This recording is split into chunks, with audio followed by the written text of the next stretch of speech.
there, Flunky Force. It's Game Flunky here, and today we're going back to Divinity Original Sin 2. I think it's still currently in alpha. Now, my previous previous couple of videos have kind of not really seeped into the storyline because that's not really open to me per se, and I think they're still doing the voice acting part, and I don't want to really get into the story without the voice acting because when they write the story and then they do the voice acting in this game, it's like superior. But one thing I do want to get onto is we've touched in 2 of the 3 main class trees. What I mean is you have your offensive type of classes that deal with melee. You have your magical classes, which obviously deal with magic. So you have your 2 offensive classes. There's 3 offensive. I don't know why I'm saying it like that. Basically, we're doing the 3 styles of combat. You got magic, melee, and like sort of like long distance or rogue style of fighting. Because you have your witch and your wizard. So I'm trying to touch on each different one. And then like you could have, say you have your hybrids, which are like your, I call them hybrids, like the cleric, which is like magic and armor. Excuse me, battle mage, which is like melee, or actually maybe here rogue, scholar. Depends on how you want to fight. But we're solely to focus on the groups that have a particular archetype. Like Shadow Blade, which is magic, and rogue. Alright, so here we go. Rogue is with a lot of skill and a little luck. This rogue sees the world as an open coffer, which deals with being a thief, I guess is the best way of putting it. So basically, before we get into the rogue, before I screw up and hit the wrong button, let's find out what race we could go with the rogue. Alright. Let me go to a rogue origin, or rogue origin. Let me go to a random origin. There you go. Excuse me. I'm being gone. Long day at work. Actually, I think humans actually might be the best one. Or dwarves. I'm gonna go with dwarves because rogues focus really on like critical. Hey, what the fuck? That's crazy.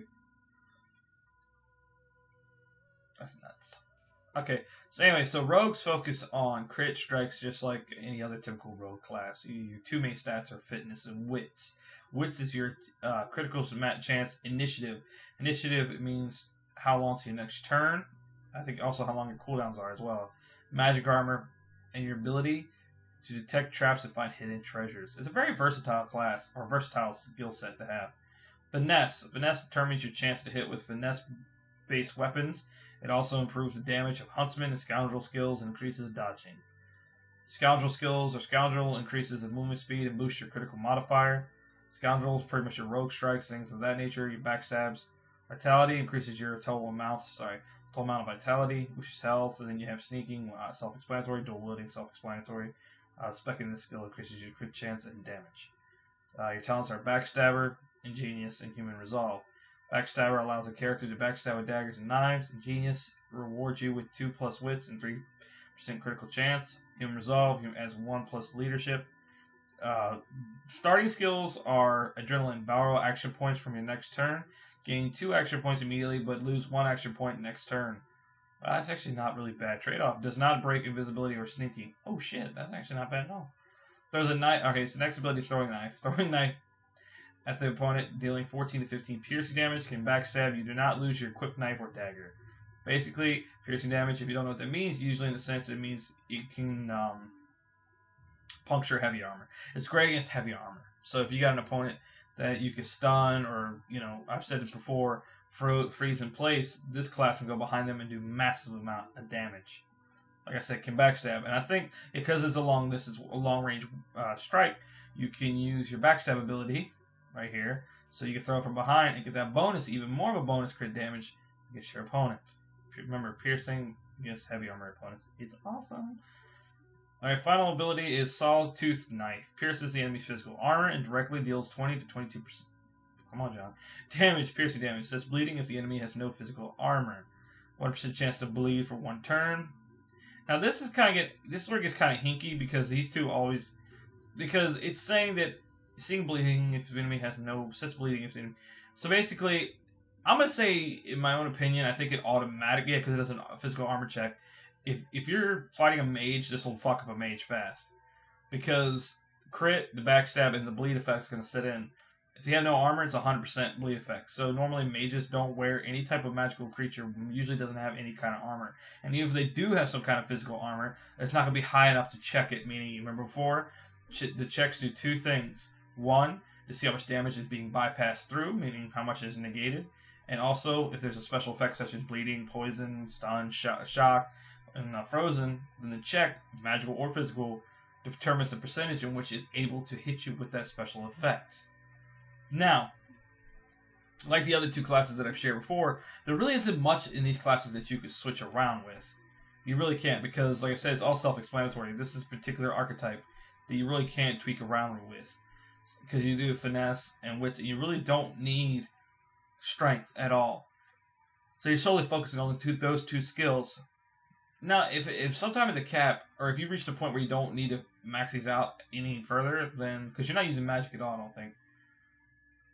Memory affects your amount of memory slots which are required to learn skills. I'd probably increase this next. And for this particularly, I would increase this. And that goes for the other ones as well. Throwing knives, sawtooth knife. Alright. So these are vitality. So the one thing you could work around, I mean, if you really wanted to do this, you could take out vitality and put it into either dual wielding or scoundrel. I really wouldn't vary too much from this. Again, these are not like hybrid set builds. These are particular archetypes, meaning they have only specific kind of use. These guys are not made for the front lines. That's why the vitality. I don't understand the whole reason for vitality. I would either go physical armor or magical, but that's just me. So yeah, humans perfect for it with the pre talents of human resolve and ingenious. Those work great with rogues, and then the backstab ability, which I totally understand that. The only other thing I probably would have not if I wouldn't do backstabber, because you are using finesse.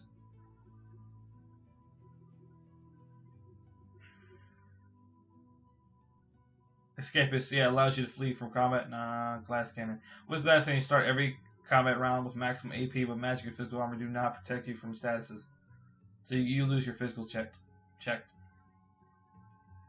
Alright, yeah, this is it. Gorilla is another one. I would use Gorilla. So, yeah, so I would go next. I'd probably go if you're able to get it, because I think you can. Yeah, you have the sneaky for it. Go Gorilla next.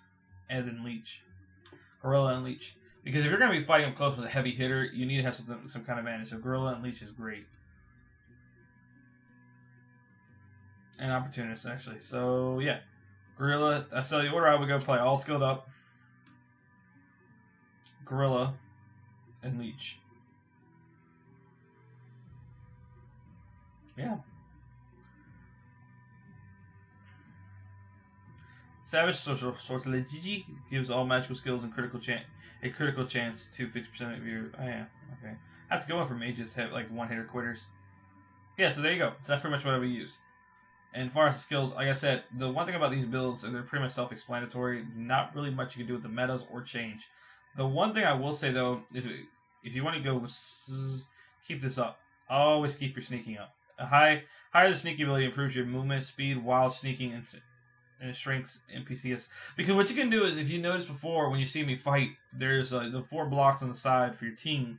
If you pull 1 block away, right, that means you can separate that character from the others. So if you're currently engaged in combat and 3 of your allies are engaged, the 4th one, which could be your rogue, can fight from behind, wait, sneak around, and then strike from behind. And because the rogue has the long range attacks, you don't need to be up close to do any real damage. Plus, when you have abilities like Backstab and Gorilla, and along with the passive talents of Human Resolve and Genius, your critical damage is going to be through the roof. Plus, the abilities are piercing, so it's going to render armor pretty much mute and useless. So yeah, this build is pretty badass. The one thing about rogues you got to keep in mind, though, they're made for the one-hit quit. Do not use rogues to do the frontline damage. You're not going to win unless you make a Freak of Nature rogue, which is take vitality out of physical armor. But because rogues require speed and finesse, the reason why you wouldn't do that, now that I think about that, is physical armor. The heavier armor you wear, the longer it takes for you to cool down to your next turn. I might be wrong with that, but I'll check. If I'm wrong, I'll write it in the thing below. I'll write it in the description below. So really, that's probably why they don't let you do this, or don't recommend doing this. So basically stick to this. So basically what they're saying is, I don't even know why they got vitality in there, because once you get hit hard enough, you're not going to take a lot of damage. But essentially, this is not made for going up close. So basically, like I said before, the best way to use this class is to set up your tank, to hold the line at the beginning, let your mages or whoever else you have peel them off, damage, and just slowly sneak around and boom, hit from behind. And there you go. The damage is done. The battle is won. There's nothing else to it. That's new. Yeah, I like that. That could be my new saying. Alright, Flunky Force, the damage is done, the battle is won. That could be my Battlefield 1 saying when I kick ass. Hopefully. Alright. Hope you enjoyed the video. If you'd like to see more, please like and subscribe. Not describe. Subscribe, share with friends. You know the deal. I'll leave links in the description below so you can check out the game and the other videos that I've done for the other 2 classes. So without further ado, I'll leave you guys be. This is an introduction into the rogue class for Divinity Original Sin 2. Can't wait to see you guys on the full release. Want to know a little bit more about it? Links will be in the description below. Until next time, stay flunky fresh. Flunky Force, Game Flunky, signing off. Well, thank you for watching. As always, please like, comment, and subscribe. And follow me on Facebook at Flunky Force or Twitter and Instagram at Game Flunky. Thanks for watching, kids. See you next time. Game Flunky